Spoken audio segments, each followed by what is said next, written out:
conheci o pessoal do Segov no curso que eu lecionei em Salvador. Lá eu fui falar sobre meios quantitativos. Espero ouvir bastante contribuições de vocês, provocá-los nos mais diversos momentos. Então, quando nós falamos de avaliação de impacto dentro do ponto de vista quantitativo, a principal pergunta que nós temos são quais? Como eu quero atingir os meus beneficiários de forma que eu gaste o mínimo possível tendo o máximo de efeito, o máximo de resultado. Dentro dessa perspectiva, em geral, quando se fala em avaliação, o que vemos, algumas variações, principalmente nós chamamos de ingênuas. Quando nós falamos de avaliações ingênuas, são as seguintes: nós estamos falando que estamos vendo o mesmo indivíduo antes e depois. Ver o mesmo indivíduo antes e depois, como dentro dessa perspectiva, muitos diriam, o resultado da avaliação de impacto foi de 30 pontos. Então quer dizer que nós tivemos bastante sucesso. Porém, por detrás disso, pode ter acontecido diversos efeitos de uma maneira que não justifica, a princípio, dizermos que foi 30 pontos. Podemos estar diante da seguinte situação: podemos empregar não beneficiários como um grupo controle. Ambos nós sabemos que está saindo de 40 pontos, sendo que um atingiu 70 pontos, foi o nosso beneficiário em vermelho, em azul seria 60 pontos. Então nós diríamos que o impacto do nosso programa foi de 10 pontos. Em ambos os casos, nós temos problemas. O primeiro, como eu disse, que nós não olhamos se temos um outro grupo de comparação.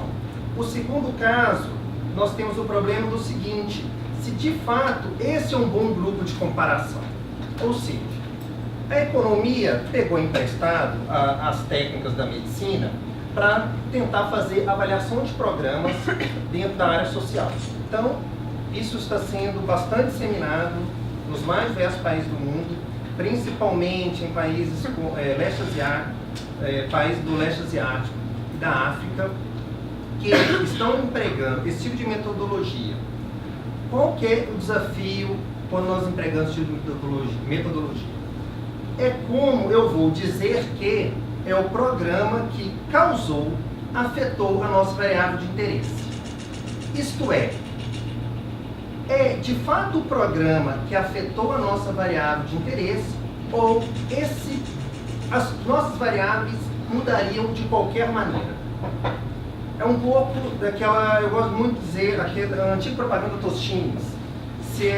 Tostines vende mais porque é fresquinho ou porque é fresquinho que vende mais. Nós não sabemos qual é a causalidade. Então, o nosso desafio é saber se é o programa que causou as modificações que nós tanto esperávamos. Dentro dessa ideia, qual que é o principal desafio? O desafio é o seguinte: é como eu vou assegurar que os resultados do meu projeto não foi provocado por outros fatores. Portanto, é de fato o programa que provocou as modificações que tanto gostaríamos. Dentro dessa ideia, nós precisamos do contrafactual. Isto é, o que poderia ter acontecido com os nossos beneficiários, uma vez que eles não participaram. Uma vez que nós não podemos ver os beneficiários em duas situações ao mesmo tempo, ou seja, eu não tenho um clone desse meu beneficiário, eu tenho que criar um grupo controle. O que é esse grupo controle? O grupo controle será um grupo extremamente parecido com os meus beneficiários, que porém não foram afetados pelo meu programa. Logo, nós temos duas formas de fazer a escolha do nosso grupo controle. Nós temos os métodos, nós chamamos experimentais, que é a aleatorização. Portanto, nós faremos um sorteio dentro do nosso público de elegíveis, dentro do nosso público que pode receber o programa. Eu sortearei quem é beneficiário e quem não é beneficiário. Isto garante que, estatisticamente falando, eles serão iguais. E dessa forma eu meço as diferenças de efeito para o meu grupo de tratamento, que são os meus beneficiários, e para o meu grupo de controle. Nós temos os métodos, nós chamamos experimentais, que é a aleatorização. Portanto, nós faremos um sorteio dentro do nosso público de elegíveis, dentro do nosso público que pode receber o programa. Eu sortearei quem é beneficiário e quem não é beneficiário. Isto garante que, estatisticamente falando, eles serão iguais. E dessa forma eu meço as diferenças de efeito para o meu grupo de tratamento, que são os meus beneficiários, e para o meu grupo estatístico, esses grupos, deixá-los os mais parecidos possíveis. Eu posso dizer que a aleatorização é o nosso padrão ouro. Qualquer curso que vocês ouvirem falar, se eu estiver lá, por exemplo, ou colegas meus, nós vamos tentar vender a aleatorização. Porém, nós sabemos que a aleatorização tem um monte de problemas, nós até mostraremos alguns. Dessa forma, a maioria das avaliações desenvolvidas, principalmente no Brasil, são não experimentais. Ou seja, nós vamos tentar aproximar, por meios estatísticos, grupo tratamento, grupo controle. Então, acho que eu gosto muito de começar, até assusta um pouco, com esse modelo de resultados potenciais. O que é a história do modelo de resultados potenciais? Eu consigo observar claramente dois grupos. O grupo que recebe o programa e o grupo que não recebe o programa. Então, qual é o meu desafio? O meu desafio é tentar verificar o que teria acontecido com os beneficiários caso eles não tivessem participado do programa. Então, nós podemos ter o caso contrário, que é tentar verificar o que poderia ter acontecido com os não beneficiários caso eles tivessem participado. Então, vocês podem ver que tanto o YI programa condicionado a programa igual a 0, o YI não programa condicionado a programa igual a 1, nós não observamos. Então, esses são os nossos contrafactuais. São eles que nós vamos, por meio do grupo controle, tentar fazer a aproximação para eles serem comparáveis ao grupo dos nossos beneficiários. Dentro dessa ideia, se eu posso avançar, que eu já falei, nós temos alguns métodos. A aleatorização, que é nosso experimental, e os não aleatórios, que é o pareamento, diferença, diferenças, regressão descontínua. Posso falar também que tem as variáveis instrumentais e o controle sintético. O controle sintético é um dos métodos mais novos que tem, tanto que ele entra em várias questões que estão sendo desenvolvidas. Então eu vou tentar passar calmamente cada um dos métodos, uma vez que isso for pedido, para destacar quais são os prós e contras de cada um deles. Bom, o sonho de qualquer avaliador é que seja aleatorizado. Por quê? Quando nós falamos de aleatorização, nós temos dois pontos que nós achamos fundamentais. Primeiro, que ele tem validade interna, e segundo, que tem validade externa. O que é ter validade interna? Quer dizer que os resultados do seu programa, de fato, são válidos para aqueles grupos que estão sendo beneficiados. Então, nós fazemos o sorteio dentro da população de unidades elegíveis. Essa população de unidades elegíveis, por meio do sorteio, garante que as características serão preservadas, tanto observadas quanto não observadas, e dentro dessa amostra de avaliação, nós teremos características do grupo de tratamento e características do grupo de controle, de tal maneira que eles serão estatisticamente iguais. Então, ao ter validade interna, se o programa nosso tem validade interna, quer dizer o seguinte, que esse programa vale para aqueles beneficiários que estão sendo atendidos. Um exemplo, quem baseou o Bolsa Família hoje foi o Progresso, que é um programa mexicano, que vou até mostrar alguns resultados dele. O Progresso, ele foi aleatorizado e eles fizeram uma aleatorização por meio das comunidades. Então, das 512 comunidades elegíveis, em torno de 380 foram contempladas com o programa e as restantes não foram contempladas. Mas foram garantidos a essas não contempladas que depois de 2 anos eles estariam no programa. Então, dessa forma, eles observaram no decorrer desse tempo, no decorrer de 2 anos, os resultados que os beneficiários tiveram. Então, os resultados que houve têm validade interna. E ele também tem validade externa. Por quê? Porque esse tipo de programa ele está sendo replicado em outras partes do mundo, como o Brasil, por meio inicialmente do Bolsa Escola, que depois se tornou o Bolsa Família, e tem resultados muito parecidos. Então, ele tem validade externa. A mesma coisa de eu posso criar um programa aqui na URGS, esse programa ser muito bem sucedido na URGS, mas ele não seria bem sucedido em outra universidade. Ou seja, o programa tem validade interna na URGS, mas não tem validade externa em outras universidades. Com a aleatorização, se nós garantirmos que aquela população ela é representativa, aquela amostra é representativa da população de interesse, e os resultados que obtivermos garante que tenha tanto validade interna quanto validade externa. Então, isso é um dos grandes chamarizes em torno de uma aleatorização. E tem alguns tipos de aleatorização. Nós podemos aleatorizar, nós chamamos de tratamento progressivo, isto é, todos serão contemplados, mas a ordem em que eles serão contemplados é sorteada. Então, eu sei que todo mundo vai ser contemplado, mas eu posso contemplar, eu posso aleatorizar a entrada. Ao aleatorizar a entrada, eu verificarei quem teve os benefícios antes, se estão em situação melhor, quem vai ter os benefícios depois.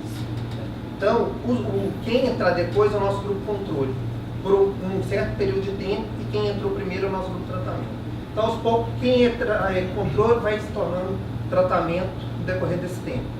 Nós temos a aleatorização interna, isto é, eu sorteio quais são as unidades que serão beneficiadas, e aí eu comparo com aquelas que não serão beneficiadas internamente. Isso é um pouco que aconteceu tanto no México, foi tanto tratamento progressivo, quanto a aleatorização interna. Eles, ao evitar a aleatorização interna, para não ter o problema de ter migrações dentro das comunidades, então eles aleatorizaram primeiro X comunidades entrariam e depois Y comunidades entraram. Nós temos o caso de encorajamento. Isso, várias vezes nós somos encorajados. Exemplo, quando nós recebemos algum e-mail, por exemplo, da Saraiva ou da Submarino, e aí eles falam o seguinte, tem um prêmio para você, abre este e-mail. Alguns afete a chance de participar no programa. Então, métodos não aleatórios, o que eles tentam? Tentam deixar estatisticamente igual a probabilidade de participar. Então, grupo tratamento e grupo controle, embora nós saibamos que é o grupo tratamento, nós tentamos criar um grupo controle que tenha probabilidades semelhantes ao grupo tratamento para participar do programa. E aí eu vejo a diferença nos efeitos. Um deles, super famoso, é fazer o pareamento. Portanto, eu tento parear com base em características observáveis. Não dá para parear em não observados. Então, questões relacionadas a talento, dom, esforço, isso eu não consigo. Isso eu paro do pressuposto que é o mesmo, a vontade desses dois grupos é a mesma, e aí eu tento fazer um pareamento em características observáveis. Qual que é uma grande vantagem dos métodos de pareamento? Porque eu não preciso de tantas informações no seguinte sentido, vocês verão que eu estou partindo do pressuposto, é uma hipótese, e características não observáveis são semelhantes entre os dois grupos, então esta é uma hipótese forte, né?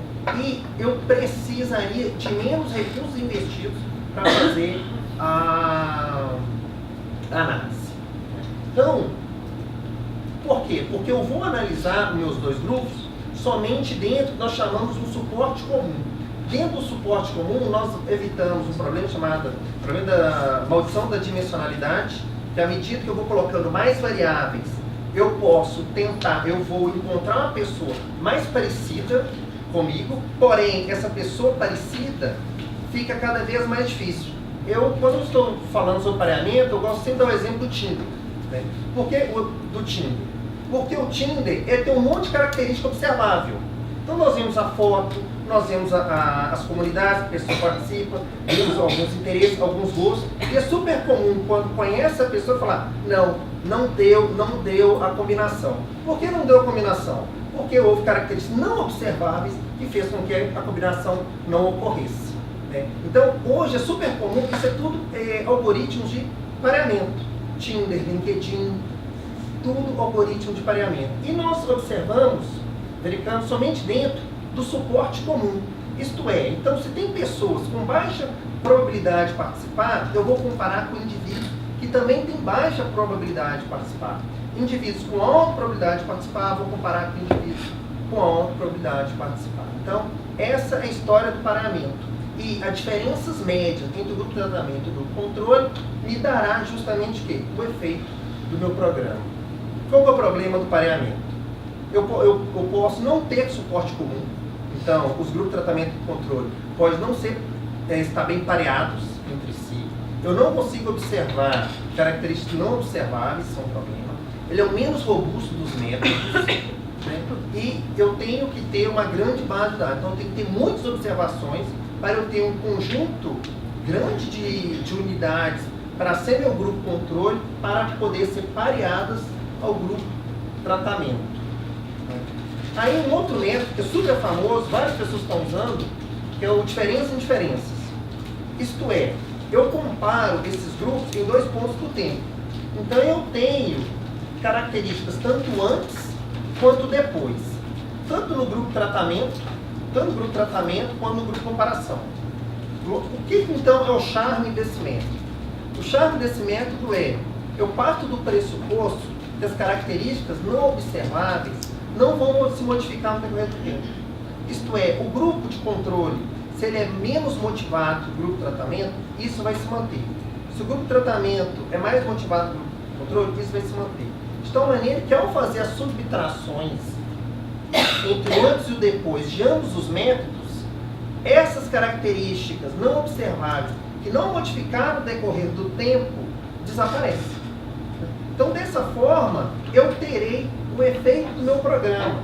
Portanto, eu faço essa diferença inicial no ano 0, a diferença inicial no ano 1, com a diferença no ano 0 e faço as diferenças das diferenças. E aí, esse é o efeito do meu programa. Né? Um exemplo, vou puxar um pouco o sardinha do meu lado, eu fiz com a minha orientanda de mestrado, o efeito das bolsas pinais que foram recentemente extintas pelo governo, pelo Bolsa Permanência do MEC, na permanência e evasão dos alunos do ensino superior. Então, qual foi o nosso grande desafio? Quem é o nosso bolsista pinais? Geralmente são jovens de famílias mais pobres e, não apenas sendo de famílias mais pobres, eles também têm algumas características não observáveis que nós não conseguiríamos medir. Então, qual seria um bom grupo contrafactual? Eu poderia, simplesmente, de uma forma ingênua, comparar com quem não recebe bolsa pinais. Mas, poxa vida, mas quem não recebe pode ser muito diferente de quem recebe. Então, o que nós fizemos?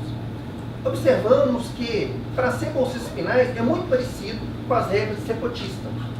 Então, nós vamos comparar cotistas que recebem bolsas pinais versus cotistas que não recebem bolsas pinais. De modo que a única diferença entre os cotistas é ter a bolsa pinais. Então, a bolsa pinais não será analisada para um grupo de indivíduos, em relação ao grupo de indivíduos que nunca vão receber. Vai ser para um grupo de indivíduos que tem chance de receber e por algum motivo não recebeu. E aí, mostrando os efeitos em termos de retenção, de evasão, os bolsistas pinais, eles evadem menos. Né? Então, tanto que quando nós falamos, nós não controlamos por covariadas, evadem 6% menos, quase 6% menos. Não comparamos com variadas, ou seja, nós não elencamos características observáveis, curso que pertence, sexo, idade, curso, ano de conclusão, isso foi tudo controlado. Então, tanto sem covariadas seria sem controle das diversas características, com covariadas levando em consideração as diversas características. E o que quer dizer esse kernel? Uma coisa que nós estamos começando a fazer é combinar os métodos. Então, nós combinamos um método de diferença com um método de score de propensão. Por que isso? Porque primeiro nós pareamos o pessoal para depois fazer as diferenças. Ao parear o público que vai ser atendido com aqueles que não são atendidos, eles vão partir de mesmas características. Então, ambos têm a mesma probabilidade de participar, a mesma probabilidade de ficar fora. Então, ao levar isso em consideração, nós chamamos que são métodos duplamente robustos. Dessa forma, os resultados estariam controlando por todas essas características. Então, ao final, seria em torno de quase 7% menos de evasão. Então, um programa que, para reter o menino, segurar a criança no ensino superior e reduzindo a evasão, é um programa se mostrou bem sucedido. Eu tenho que acompanhar essas observações no decorrer do tempo, e é caro acompanhar. Então, eu tenho que achar essas observações no decorrer do tempo. E tem um outro problema. que nós falamos que é a hipótese Ashenfeld-Dipp. O que é a hipótese Ashenfeld-Dipp? É super comum, quando o indivíduo é beneficiado, ele mudar o comportamento. Qual foi a hipótese desse caso? Eles observaram que indivíduos sorteados para participar de um programa de treinamento profissional e aqueles que não participaram, os indivíduos que não participaram do programa de treinamento profissional conseguiram um emprego primeiro em relação àqueles que não foram sorteados. Qual é o problema disso? O problema disso é que, a princípio, eu diria, o programa de treinamento profissional foi um problema sério. As pessoas não estão conseguindo emprego, mas quem conseguiu o programa, eles continuaram. Quem conseguiu o programa, eles pararam de procurar emprego. Quem não conseguiu, continuou procurando emprego. Então, por isso que eles conseguiram emprego antes. Então, se somente levarmos isso em consideração, nós podemos dizer que o programa foi um fracasso. E não é o caso. Então, teria que olhar o quê? Outras variáveis para verificar o efeito do nosso programa. Isso é um desafio. Em qualquer método quantitativo, nós precisamos de bons indicadores. E quando falamos de indicadores, alguns indicadores podem ser extremamente difíceis de ser usados. Exemplo, autoestima, exemplo, cidadania, autonomia, fortalecimento. E são muito caros a área somente do serviço social, e fazer esse tipo de avaliação é difícil. Como o meu tempo está esgotando, deixa eu acelerar um pouquinho. Então eu tenho mais dois métodos. Regressão descontínua. Eu posso não comparar, em vez de eu comparar todo mundo, eu só vou comparar em torno da descontinuidade. Como seria uma descontinuidade? O Bolsa Família tem uma descontinuidade muito clara. É qual? Famílias, para serem contempladas, ela tem que ganhar menos R$ 154 per capita. Se não ocorrer vazamento, isso é alguma fraude, essa família, então, acima de R$ 154 per capita, ali um pouco acima, são pessoas que não são contempladas, mas teria, por algum motivo, muita chance de ser contemplada. Então, eu verifico na descontinuidade, eu não verifico toda a distribuição, eu só verifico parte da distribuição. Então, eu não vou comparar o indivíduo que ganha R$30 mil com o indivíduo Bolsa Família, que está ganhando abaixo dos 154 reais. Não. Vou comparar com indivíduos que estão próximo da fronteira e por algum motivo não foi contemplado. É o mesmo que nós teríamos comparar, se fosse pensar em desempenho, se a média é 7, ao invés de eu comparar alguém que tirou 2 com alguém que tirou 9, são diferentes. Mas eu posso comparar alguém que tirou 6 e 8, então ele não foi contemplado, com alguém que tirou 7 e 1. Então eles são muito próximos. Então nós teríamos em torno da descontinuidade. Qual o problema do método de regressão descontínua? É que a análise é local. Então eu não posso extrapolar, eu não posso dizer, ele não tem validade externa, ele só tem validade interna. Por fim, o controle sintético. O controle sintético, ele serve para estudos de caso. Né? Isso aqui foi um exemplo para a Alemanha, que eu acho muito divertido, que é, o que teria acontecido com a Alemanha caso ela não tivesse reunificado. Né? Já teve vários estudos que mostram que a Alemanha estaria em uma situação melhor se não tivesse ocorrido a reunificação. Então, eles verificaram a questão do PIB. Né? O PIB da Alemanha Ocidental era 3 vezes o PIB da Alemanha Oriental. Né? E, então, eles vão construir uma Alemanha Ocidental sintética, isto é, uma Alemanha Ocidental que não passou pela reunificação. E aí comparar as trajetórias dos PIBs. E vocês me perguntam, qual seria uma Alemanha interessante? Eles utilizaram 5 variáveis: taxa de inflação, participação da indústria, escolaridade, taxa de investimento, abertura do comércio, além do próprio per capita. E quem montou a Alemanha sintética? 42% de Áustria, 9% de Holanda, 16% de Japão, 11% de Suíça e 22% dos Estados Unidos. Então, com base nesses 5 países, montou-se uma Alemanha sintética. Assim, observaram que, então, até 1990, as trajetórias da Alemanha sintética com a Alemanha ocidental têm que ser muito iguais. E após a reunificação, verifica o que aconteceu com a trajetória. E aí, vários resultados mostram que a Alemanha, realmente, ela estaria numa melhor situação se não tivesse tido a reunificação. Né? Mas qual o problema do controle sintético? O controle sintético só serve para estudo de casos, não apenas isso. O controle sintético, eu preciso de muitas observações antes do acontecimento para tentar garantir a sobreposição nas trajetórias. Então, isso eu tenho, e eu não tenho como ainda fazer estimativa, eu não sei quantos por cento houve de melhoria, ou de pioria, no caso, da Alemanha. Né? Então, para encerrar, uma vez que eu estourei meu tempo, a avaliação de impacto quantitativa, ela tem diferentes apelos, né? Mas nenhum método é perfeito. Né? Uma vez que nenhum método é perfeito, nós temos que tomar muito cuidado quando nós vamos utilizar esse tipo de método. Porque o número é algo muito poderoso. Né? E, ao mesmo tempo, ser muito poderoso, eu posso, ao mesmo tempo, delegar a um programa um sucesso que não é dele, ou delegar esse programa um fracasso que muitas vezes não é dele. Então, para cada método, eu tenho prós e contras, e, juntamente com o gestor, esse avaliador ele tem que pensar qual é a melhor forma de fazer a avaliação. E quando nós falamos em avaliação, o ideal é tenta planejar o programa de forma que ele possa ser avaliado. Porque quando isso não ocorre, fica cada vez mais difícil, mais custoso eu encontrar um bom grupo controle de forma que eu possa fazer uma boa avaliação. Uma avaliação que possa nos trazer respostas a fim de melhorar o programa ou até mesmo de ampliar para áreas que ainda não foram contempladas. Gente, é isso. Obrigado. Dúvidas?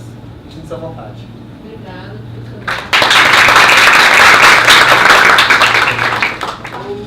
Eu fui convidado pelas colegas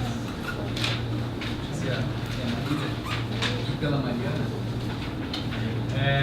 e eu venho aqui tentar dar uma contribuição nessa conversa, um pouco partindo, me aproveitando já de algumas colocações do Marco, mas tentando colocar um pouco mais de foco na dimensão da análise qualitativa em avaliação, monitoramento, se é que isso vai ser possível nesses últimos tempos, porque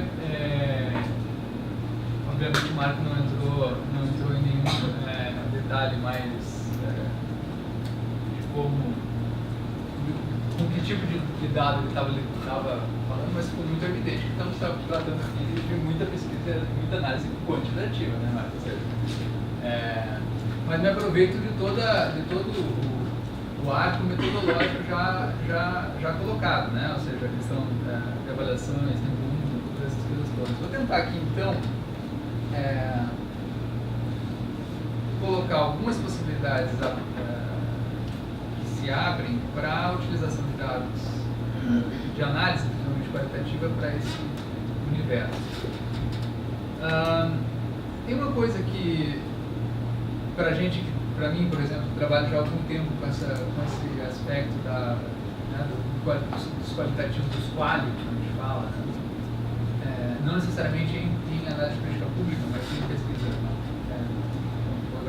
em geral de ciências humanas, ciências sociais, é que tem um gap que é um gap que é importante, que é do suporte informacional para esse tipo de tratamento. Ou seja, por mais que os conhecimentos matemáticos e estatísticos tenham já vinham muito antes do computador, obviamente, né? A possibilidade de você fazer determinados cálculos utilizando o computador deu um boost aí, né? Vamos dizer, nesse universo. Isso aconteceu pelo menos uns 20 ou 30 anos antes do que em comparação ao suporte informacional para pesquisa, que a gente chama, né? Para pesquisa qualitativa, para análise qualitativa de dados. O que eu estou querendo dizer com isso? A gente está, só para a gente ter uma ideia, esses CAPTAs, como os ingleses preferiram se concentrar numa sigla, esses programas voltados para análise, auxílio à análise qualitativa no computador, né? Eles têm como eu dizia, eles surgem pelo menos 20 a 25 anos depois, e se vão se consolidar mesmo, talvez 30 anos depois, do que lá o SPSS de Chicago, nos anos 60, tá certo? Que ainda com aqueles os computadores aqueles dos filmes do Kubrick ainda, né? Que eles ficavam girando e tal, mas mal ou bem você botava lá uma entrada de uma matriz de dados e depois de uma hora e alguma coisa, algumas conversas no café, saía uma frequência. Você sabe quantos por cento de mulheres, quantos por cento de homens na amostra, mas enfim. Esse intervalo, de algum modo, me parece, aí uma leitura já de trajetória de pesquisa também, né? De novo, sempre fazendo paralelo, não só na avaliação de política pública, mas na pesquisa em ciências sociais de modo geral, também fez demorar a chegar à discussão sobre quais os impactos e, portanto, as possibilidades e também os limites desse tipo de utilização na pesquisa social de modo geral, né? Esse semestre, como a Marília falou, eu estou dirigindo a editora da URGS já faz 2 anos e pouco, então as minhas entradas em sala de aula têm ficado menos frequentes, assim, né? Semestre passado eu dei aula, esse semestre eu voltei a dar aula. E aí resolvi que antes de dar aula ia dar 2 cursos de extensão sobre essas coisas aqui, só que de uma forma um pouco mais aplicada. Para minha surpresa foi uma procura maluca, assim, eu pensando, nessa altura do campeonato todo mundo já sabe o que são esses softwares, como é que eles trabalham.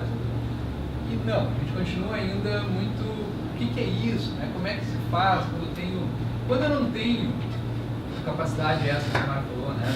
Você ter um dado, um bom dado, que te permita fazer o grupo para lá, o grupo para cá, saber, ter condição de fazer todo esse levantamento de indicadores, aí os outros, então você precisa qualitativo, mais barato, realmente mais barato. Agora, vai ficar bom? Vai ser suficiente? E tu tem condição de te adiantar, né, de sair quais são os limites, onde é que você pode levar, onde é que não pode. Bom, esse debate me parece ainda que é um tanto incipiente, eu diria assim. Você achava que essa altura do campeonato a gente já está virado nos anos 2010, a gente já estaria um pouco mais avançado nisso. De todo modo, só para dar um exemplo, a gente aqui na URGS há uns 4 ou 5 anos, 4 anos pelo menos, adotou, assim como a SPSS foi para parar na rede, para as pessoas poderem baixar e usar o software standard, assim, de pesquisa quantitativa, a gente acabou adotando o NVivo, que é um dos possíveis softwares que existem para esse tipo de auxílio. Né? E há unidades na URGS que eu sei que até utilizam outras plataformas para conduzir esse tipo de implementação. Mas o NVivo, por exemplo, ele tem uma trajetória já de 20 anos, ele tinha um outro nome antes, a fabricante, essa que a Marília falou que eu era consultora, alguma coisa, eu não sei mais que eu sou, consultora independente. Tinha um outro nome, se chamava NUT e tal, mas não lembro tanto ao caso. O que veio ao caso é que essas ferramentas já estão aí há um bom tempo e o que a gente tem feito delas eu acho que ainda é pouco em termos desse estoque e dessa capacidade de pensar, né, procedimentos um pouco mais padronizados, ainda que mesmo na pesquisa quantitativa, vira e mexe, surge uma novidade, se tenta implementar, fundir, controlar, etc. Me parece que na pesquisa palha a gente ainda está um pouco longe desse cenário, mas também talvez a gente não consiga, eu acho que essa é uma questão inevitável da pesquisa quantitativa, é que a gente não consiga produzir esse standard, né, como a gente tem para métodos quantitativos na maioria das situações. Bom, dito isso, o que esses softwares permitem fazer? Eu estou aqui falando de plataformas que atualmente, né, não mais lá nesse passado longínquo aí dos anos 70, 80, mas já nem mais no URGS, que foi a primeira ferramenta que a gente conheceu aqui na URGS há 20 anos atrás, mas que já permitiam fazer, né, ser um sistema de indexação, portanto, de marcação, né, para permitir uma recuperação organizada do material. E aí vem uma distinção importante, né, que a gente costuma falar de nós políticos, dos dados qualitativos. Na verdade, os dados são os dados, né? E eles vão surgir, ou a gente vai atrás deles, e eles vão se tornar dados de pesquisa à medida que a gente coloque com uma estratégia de pesquisa, que, portanto, não é só na hora que a gente está diante ou perseguindo aquilo que vai virar dado. O processo de pesquisa é uma coisa que se espera tem início, meio e fim, o mais planejado possível, para ficar barato ou para a gente desistir logo de uma vez que não dá para fazer, né? E aí a gente sempre fala, dado qualitativo, ela trabalha com dados qualitativos. Os dados são os dados, a abordagem é qualitativa ou a abordagem é quantitativa. No caso desses softwares, o que eles nos permitem fazer é exatamente trabalhar com os materiais esses não estruturados, ou seja, aquilo que não é número ou que não virou uma variável codificada de categorias já, etc. E esse, em grande medida, ou em boa parte, é o que está colocado para quem faz pesquisa social, de modo geral, né? Ou seja, texto, agora sons, imagens, materiais de vários outros documentos, informações que não podem, ou a gente não teria tempo, né? Mas ou ainda não teria como transformar numa matriz de casos e variáveis. E aí, quando a gente tem isso, o que a gente faz? Bom, dependendo da área que a gente está, a gente vai abandonar, porque a orientação metodológica é outra, ou a gente vai encarar isso e tentar fazer isso ser produtivo para o que eu preciso responder em termos de pesquisa. Esses softwares, então, estão nesse horizonte, que seriam lá atrás já, e hoje de uma forma muito mais potente, né, serem essas plataformas para se trabalhar com dados não numéricos, lá atrás já eram, né, e dados não estruturados, ou seja, lá atrás, texto. Hoje em dia, texto numa leitura bastante ampla, ou seja, tudo aquilo que não é numérico ou estruturado, ou seja, pode ser vídeo, pode ser fotografia, pode ser documentos, atas, enfim, todo tipo de material que a gente puder pensar que não é o material de linha e coluna, mas também nas versões mais recentes, bases de dados, ou seja, informações que já estão tabuladas em linha e coluna. Embora o foco não seja dar um tratamento quantitativo a esses materiais, mas sim poder misturá-los, poder trabalhá-los de forma cruzada com todo esse outro universo do não estruturado, do texto, da imagem, desses materiais que então vão passar por um procedimento. A lógica geral é essa ideia de que você vai fazer marcações, que você vai fazer uma codificação, o que em algumas situações da pesquisa quantitativa também é necessário para que a gente consiga fazer, por exemplo, para dar um exemplo simplório demais, mas quando a gente tem uma variável renda e a gente quer transformar ela em faixas, a gente vai ter que adotar algum critério para recodificar isso, né? De algum modo, o que a gente está falando aqui nesses softwares é um mundo de informações que precisa exatamente não ser recodificado nesse caso, mas ser exatamente codificado, ou seja, como enquadrar esses materiais que não têm um enquadramento prévio, né?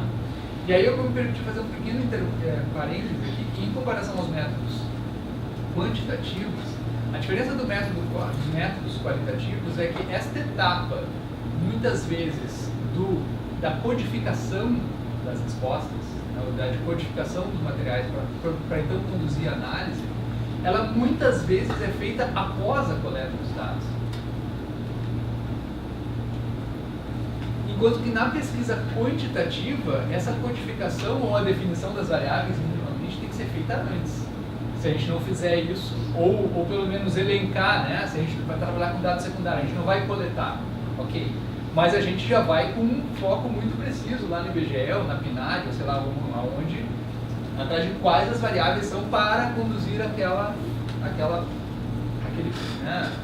trajetória de análise que vem depois. Ou seja, essa definição do enquadramento da variação do mundo numa coluna, né? Um númerozinho que varia ali, que de 1 a 5 resolve a variação do mundo, ela é feita antes da coleta, pelo menos do ponto de vista do pesquisador, né?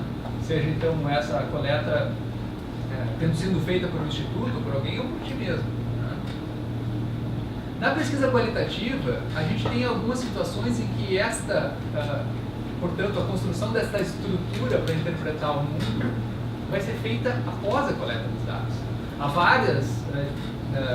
vários procedimentos aqui, se a gente pegar procedimentos do tipo teoria fundamentada, o Brownian Theory, por exemplo.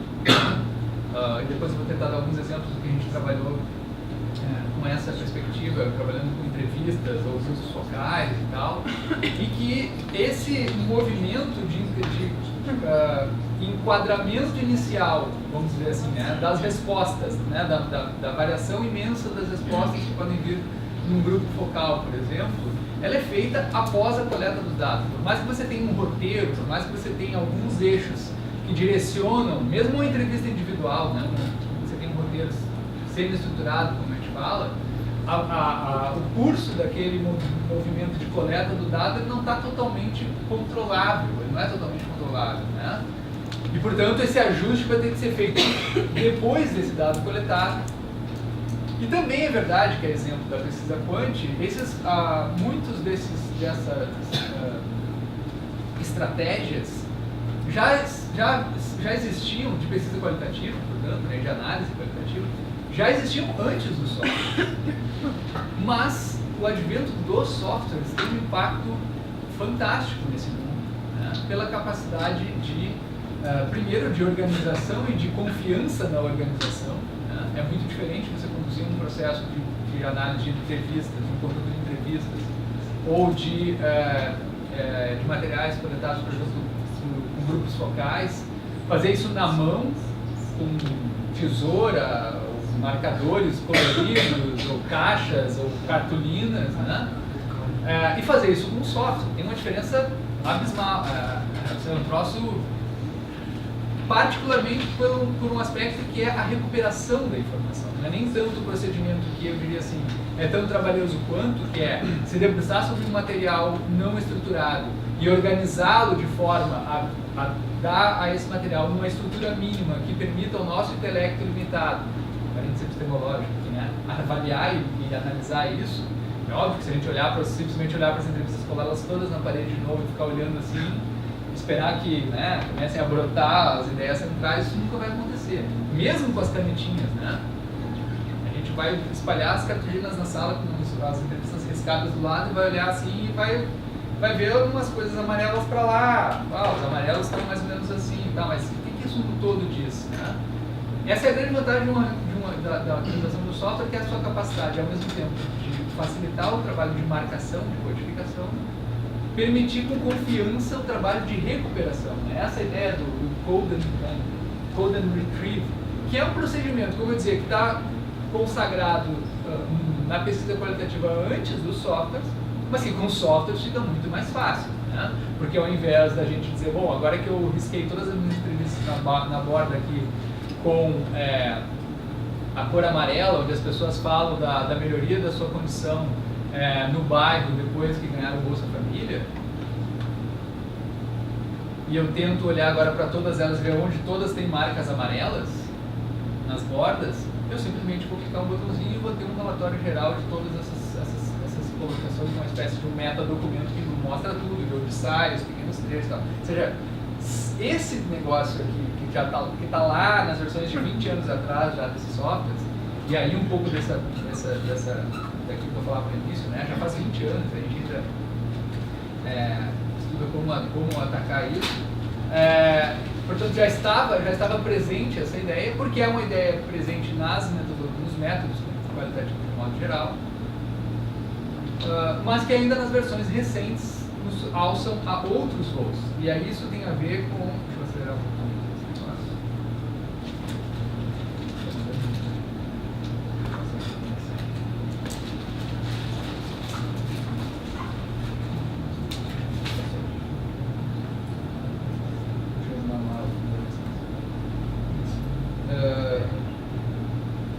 Quando a gente tem essa condição atual, com o uso dessas metodologias informacionais, que a gente chama de não só trabalhar mais com o texto, né, a convencionalidade do texto escrito ou transcrito, mas trabalhar com outras formas seja de captura desses dados ou de coleta desses dados, em formatos os mais variáveis.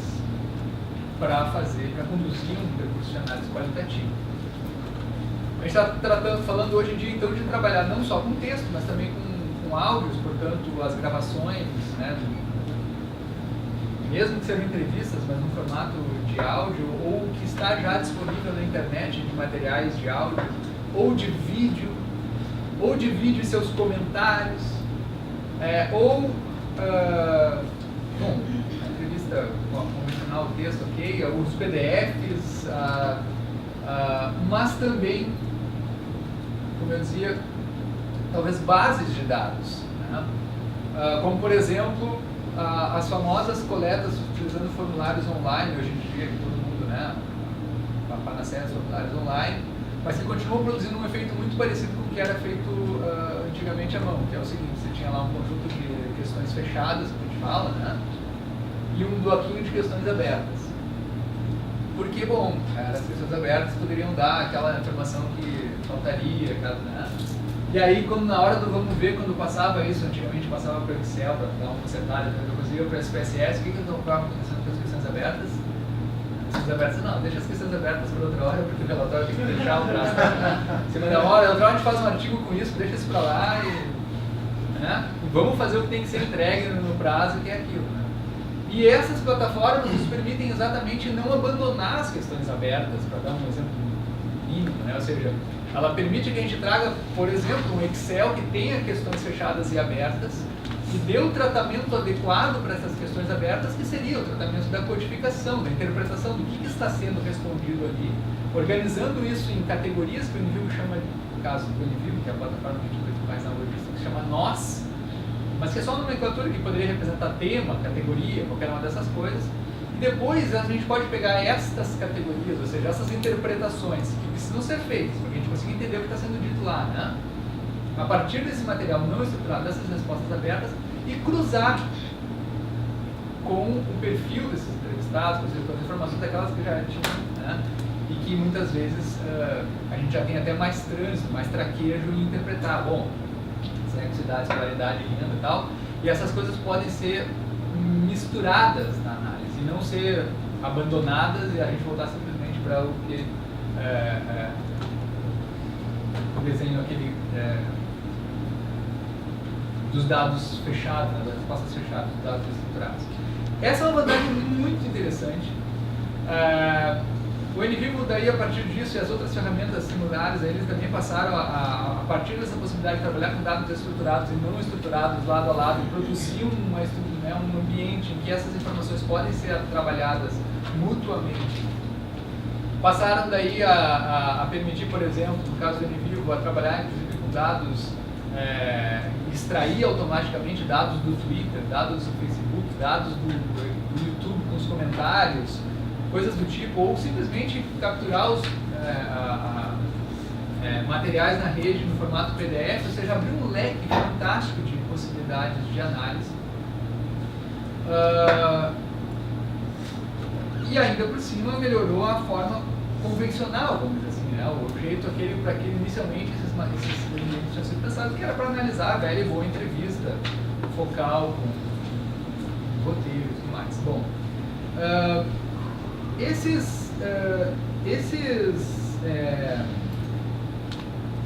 essa lógica no Univivo, ela opera basicamente, e eu diria, não só no Univivo, mas se alguém quiser se alçar a outros softwares como o Atlas ou o MaxQDA, que são ferramentas similares ao Univivo, tudo mais ou menos a mesma coisa, funcionam fundamentalmente com base nesse tripé aqui, que são as fontes, ou seja, os materiais que a gente poderia considerar assim, empíricos, ou sejam eles primários ou secundários, coletados por nós ou produzidos por alguém considerados por nós o nosso material para análise, mas também poderiam ser documentos em PDF, ou documentos oficiais, que a gente vai fazer uma análise da regulamentação de uma política ao longo do tempo e vai pegar esse materialzão para começar a mapear como é que as coisas foram se desdobrando, né? As fontes. Os nós e a codificação, que é esse espaço exatamente, os nós como sendo esse recurso virtual virtual, mas ele seria como uma espécie de um recipiente onde a gente, nomeando cada um destes nós, a gente indica o que significa a ideia que a gente estaria atrás, né, de encontrar nesses nossos materiais de texto, ou de vídeos, ou de que quer que seja. Então, à medida que a gente precise enquadrar digamos, uma fala de uma entrevista ou uma manifestação de alguém num grupo focal, a gente então cria um nó e direciona esse intervalo de fala, ou esse intervalo de fala que eu falei no formato de áudio, esse trecho de texto onde essa pessoa falou algo que nos interessa sobre esse tema e codifica essas falas, então faz esse trabalho. O NVivo tem alguns recursos para quando a gente tem texto transcrito, né, tá diante de material textual, fazer essa codificação, ou seja, fazer essa marcação de uma forma mais ou menos automática, mas ele jamais vai eliminar a necessidade do pesquisador de bater martelo se o cara dizendo tais palavras, ele está querendo falar em tal tema. Esse trabalho é sempre do pesquisador, e esse é o trabalho da pesquisa qualitativa em grande medida, né? Que é produzir a interpretação, diferente no caso do percurso quantitativo, onde a gente faz a interpretação quando pensa a questão, certo? A lógica diferente no tempo aquela, né? No processo da pesquisa, numa lógica de pesquisa quantitativa, você tem que prever quais são as respostas. Você não vai deixar para o cara responder para depois, então, enquadrar e ver como é que fica. Não, você diz, olha, com relação a tal tema, como é que tu te posiciona? 1, 2, 3, 4 ou 5. Pronto, tu já codificou a resposta de um tema, né? O mundo da pesquisa qualitativa é esse, você tem que receber esse material e destrinchá-lo. Na verdade, seria colocar nas caixinhas, vamos dizer assim, para então poder construir alguma interpretação acerca disso. E esse trabalho se deu ao longo da história de software fundamentalmente com recurso a essas duas instâncias, né, as fontes de um lado, os materiais brutos, e o trabalho do enquadramento, que a gente poderia chamar assim, né, inicialmente um enquadramento temático no mínimo, descritivo no mínimo, para que a gente consiga ver onde naqueles discursos estão acontecendo aquelas ideias, ou aparecem aqueles temas que são interessantes para análise. E por fim, nas versões mais recentes, apareceram ainda as classificações dos atributos, que poderiam ser chamados de tabelas, classificações, tabelas e variáveis, mas a nomenclatura no NVivo ficou classificações de atributos, mas que é exatamente essa ideia de você ter uma tabela de casos e colunas, né? De casos, portanto, de atributos ou casos de variáveis, para enquadrar naquilo que é estruturado, naquilo que é de informação estruturada, os atributos daqueles, provavelmente, sujeitos respondentes da pesquisa. Então, você tem, de um lado, aquilo que a gente poderia chamar assim, a velha conhecida tabela de dados do SPSS, ou do Excel, enfim, né, aquela organização matricial de informações, e, de um outro lado, a organização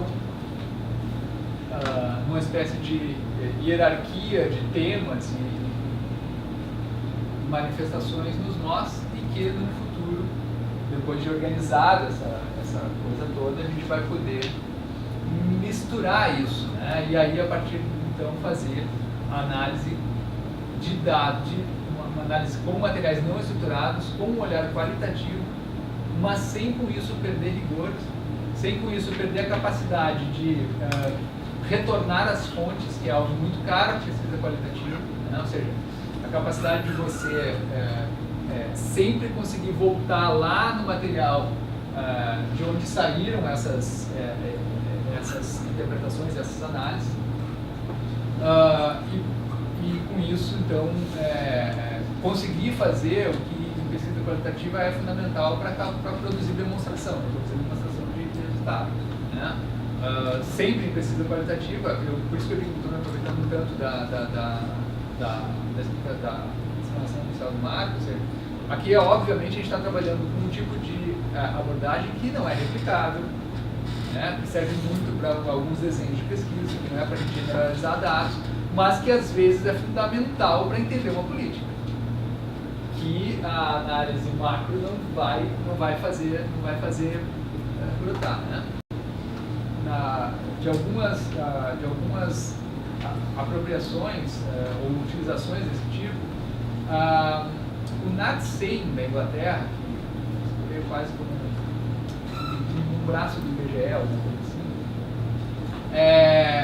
trabalha muito com pesquisa de avaliação e muito com métodos qualitativos, né? A tal ponto que na versão mais recente do Univivo eles quase que embutiram assim, uma metodologia, uma ferramenta da sua metodologia na plataforma do software para facilitar a vida deles. Assim. Então, estabelecido que estava o percurso de análise, e que basicamente são aquelas, eles chamam de framework analysis, são aquelas tabelas onde você tem todo mundo que está falando e as sínteses das respostas pelos eixos da investigação, né? Eles trouxeram isso para o software, que facilitou muito a vida deles, porque eles faziam isso historicamente na mão. Eu vi uma fala da agora presidente, antes pesquisadora, agora presidente desse instituto da inglês, que disse que quando ela virou presidente, ela subiu um pouquinho dos postos lá e foi para a presidência do negócio, o que mais impactou ela foi o tamanho da mesa que ela ganhou. Na verdade, ela descobriu depois que o tamanho da mesa era porque eles tinham que colar as várias páginas de papel para poder fazer a tabelona dos entrevistados e anotar lá os excertos das sínteses das respostas. Algo que quando se transformou para o software foi bem legal. Ela falou como é que eles saíram disso, que era um troço gigante, para o Excel. Daí do Excel eles tentaram desenvolver uma ferramenta própria, daí começaram esses softwares a ganhar um pouco mais de visibilidade, eles fizeram um acordo e colocaram para a ferramenta. Mas então, tentando colocar assim, apontando um pouco para os usos, né? Como é que esse tipo de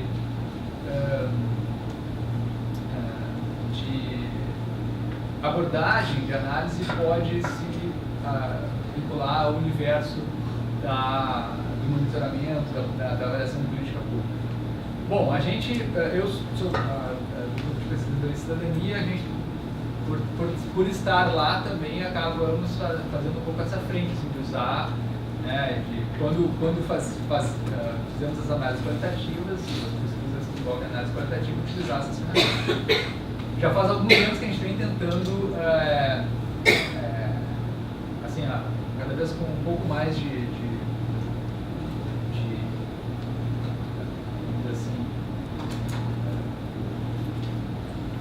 cada vez um pouco mais, tentando ser um pouco mais abrangente, ou seja, tentando ser um pouco dessa coisa do estudo aqui, pequenininho e tal, fazer pesquisas qualitativas com um pouco mais de abrangência. Às vezes a gente se dá mal, né, Letícia? A última, por exemplo, foi uma que, na verdade, começou com a Senasp, daí a Senasp, não sei se todo mundo está acompanhando direito o que está acontecendo no Ministério da Justiça no Brasil, mas a Secretaria Nacional de Segurança Pública, ela deixou de ser, voltou a ser, as sucessivas mudanças, então, enfim, houve alguns problemas, né, na condução do processo como um todo, mas quando chegou na hora de fazer uma avaliação, a gente acabou colocando porque a pesquisa foi pensada um pouco com a cabeça, né, de dado estruturado, e aí era para fazer uma avaliação utilizando pesquisa qualitativa, dos focais e tal, só que chamaram os pesquisadores com um pouco, a gente teve pouca capacidade de intervir no processo, né? E aí acabou dando uma coisa assim, tinha que fazer quantos grupos focais? A gente teve 92, né? O que não seria problema se a gente tivesse 3 ou 4 anos, né? O problema é que a gente tinha alguns meses, né? Aí é diferente, né? Não, porque o software resolve, depois tudo bem, mas como é que você coloca em prática esse campo? Exatamente, acabou acontecendo que a gente estragou o relatório descritivo lá e tal, e agora a gente tem um mundo de dados para analisar. Mas então, usamos o Univivo para usamos essa ferramenta para tentar colocar em prática a organização, a sistematização de um volume muito grande de material coletado em campo, com entrevistas, com grupos focais. Uma outra pesquisa que foi feita também utilizando um volume considerável de informações foi com mulheres trabalhadoras da área de segurança pública no Estado, esse basicamente com grupos focais, né? E há alguns usos, assim, tentando ilustrar talvez tarefas que dão mais abrangência, né, em termos de volume de dados para esse tipo de ferramenta, que nos permite, eu diria assim, o grande ganho é essa capacidade de organização que nos permite liberar a cabeça para pensar as relações, ao invés de ter que ficar se lembrando, né, que a gente marcou lá na paginazinha tal, aquela cópia da entrevista, né, ou seja, o grande ganho dessas ferramentas está, de fato, na sistematização, na lógica de sistematização, organização e, portanto, capacidade de nos devolver os dados de uma forma, vamos dizer assim, em foco no tipo de análise que a gente pretende dar. Um outro exemplo desse tipo de utilização que permite análise, o problema da pesquisa qualitativa é esse, né, que o pessoal pensa a pesquisa qualitativa no ritmo da pesquisa quant, e ele tem outro tempo. É um outro volume de material também gigantesco que a gente nem sequer conseguiu pensar ele para análise ainda, mas que é interessante para a gente pensar o uso da abordagem para sistematização de um grande volume de material não estruturado. A primeira, e até agora a única, infelizmente, Conferência Nacional de Segurança Pública, as Conferências Nacionais de Saúde já tem mais de uma década, eu acho. Deve dar mais. A Segurança Pública não conseguiu fazer uma em 2009.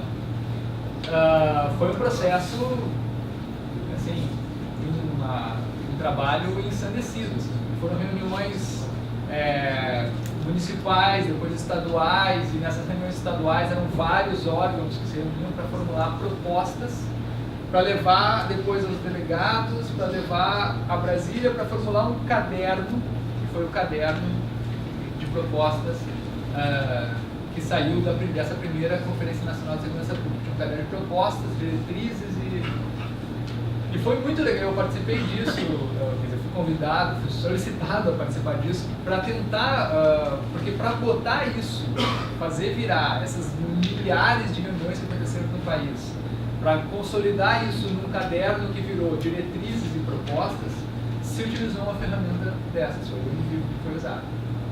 Então, esse tipo de utilização é quase como, assim, o paralelo que isso poderia fazer, assim, é como se fosse uma PNAD, e agora que os dados estão lá a gente pode, né, fazer uso disso, como se fosse um censo que agora a gente pode, claro, nesse caso são o que saiu, né, das discussões locais, regionais, nacionais, ao fim, como proposta da segurança pública. O legal desse tipo de ferramenta também é isso, né, é que ele, ao contrário das abordagens convencionais de pesquisa qualitativa, ou convencionais que eu digo de operacionalização manual, é que eles rendem um banco que permite retomada desses dados, né? Que não morre naquela intervenção qualitativa do pesquisador naquele momento para aquele cenário específico que gerou um conjunto X de entrevistas em papel que sim foram analisadas e geraram relatório, mas que depois disso ninguém mais vai saber usar, porque só o cara que fez é que sabe, né, o que significa direito, assim, rapidamente recuperar o que é a marcação amarela, quando a marcação amarela tem um pouco de vermelho por cima. É um pouco isso que acontece, né? Então, o legal desse tipo de ferramenta é também essa possibilidade de retomada do trabalho, né? De se trabalhar com algo que é muito importante em avaliação, que é tempo 1 e tempo 2, né? Com alguns limites e tudo, mas você tem algo que você pode, né? E até mesmo a possibilidade da gente oferecer a replicação da experiência, se a gente quiser assim. Ou seja, se você tem uma estrutura, você constituiu um desenho, você pode oferecer isso para ver se funciona em outros espaços também, né? Eu acho que eu estourei totalmente. Eu não sei, eu tive que parar a apresentação do meu computador aqui, eu só recontar. Como eu já estou perto do que seria o tempo todo que eu tinha pensado, mas enfim. Então, esse, assim, um pouco para dar encaminhamento final e mais, de repente, ouvir as questões, né? Eu estimularia muito, assim, o pessoal que trabalha com esse universo, né, da pesquisa, ciências humanas, a se aproximarem desse tipo de ferramenta quando estiverem pensando em trabalhar com alguma proximidade desses materiais, ou seja, aquilo que não vem em tabela, aquilo que não vem em estatística, né, ou indicador, etc. Ou seja, quando você tem que, de algum modo, contribuir para que essa informação primária, que depois até pode, pelo acúmulo, gerar um dado mais macro, né? Quando a gente está trabalhando nesse mundo assim, da abordagem lá na comunidade X para avaliar as representações sobre algo que está sendo implementado, esse tipo de software é muito, eu diria assim, ele é inescapável hoje em dia para quem está com alguma possibilidade de ter que se defrontar com isso. Né? Quase 2020, a gente conseguiu continuar trabalhando, quando pensa em pesquisa qualitativa, pensar assim, já basta o aspecto artesanal que ela tem em si mesmo, certo? Ela tem um aspecto artesanal em si mesma, ela tem um desenho diferente, a condução dela é diferente em relação a uma pesquisa quantitativa, mas a gente tem alguns recursos já para fazer com que isso represente um salto em relação às formas, né, manuais demais para se conduzir a análise.